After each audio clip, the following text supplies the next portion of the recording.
আমরা সব কথা সবসময় শুনতে পারবো না, আমাদের অপর্যাপ্ততা আছে, আমাদের সীমাবদ্ধতা আছে অনেকভাবেই, কিন্তু আমরা সমাজের প্রতি দায়বদ্ধ থাকতে চাই, আমরা কথা শুনতে চাই।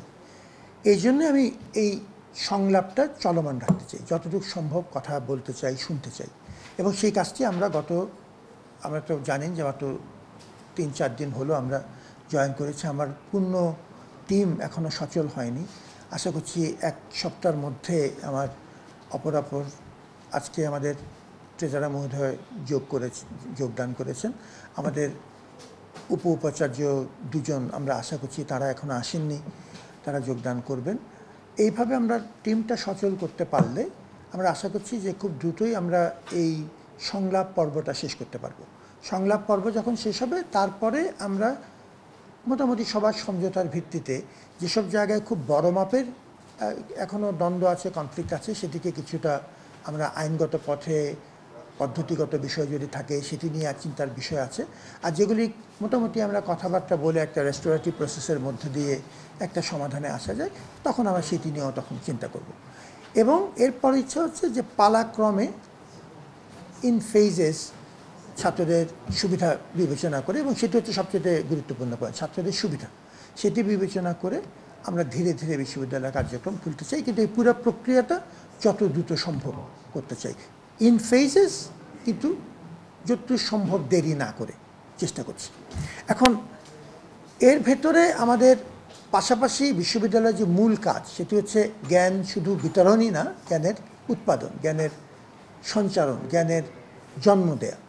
সেই কাজটি করতে গেলে আমাদেরকে গবেষণার উপর গুরুত্ব দিতে হবে।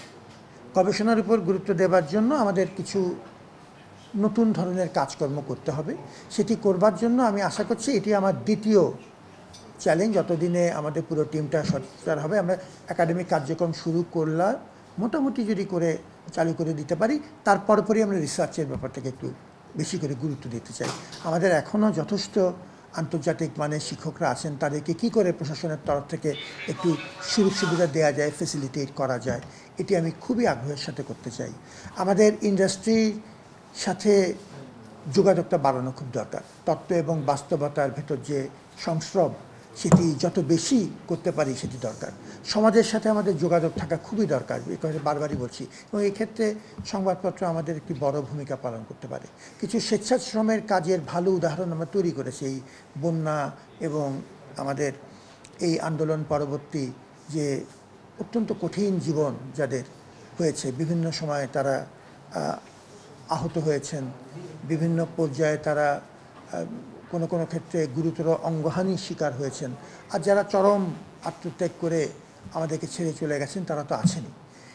এই প্রক্রিয়াতে স্বেচ্ছাশ্রমের ভিত্তিতে কিছু কাজকর্ম করার একটা ভালো উদাহরণ ঢাকা বিশ্ববিদ্যালয়ের সাথে অপরাপর বিভিন্ন শিক্ষা প্রতিষ্ঠান, এমনকি স্কুল কলেজরা জড়িত হয়েছে, তার তৈরি করেছে। আমি চাচ্ছি যে এই স্বেচ্ছাশ্রমের কার্যক্রমটাকেও একটা প্রাতিষ্ঠানিক রূপ দিতে, সারা বছরই যেন আমরা পড়াশোনার পাশাপাশি সমাজের জন্য কিছু কাজ করি।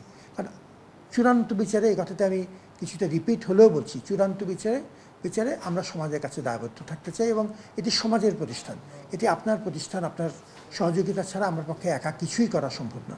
আমি আপনাদের সবার সহযোগিতা চাই এবং আল্লাহর সাহায্য কামনা করি।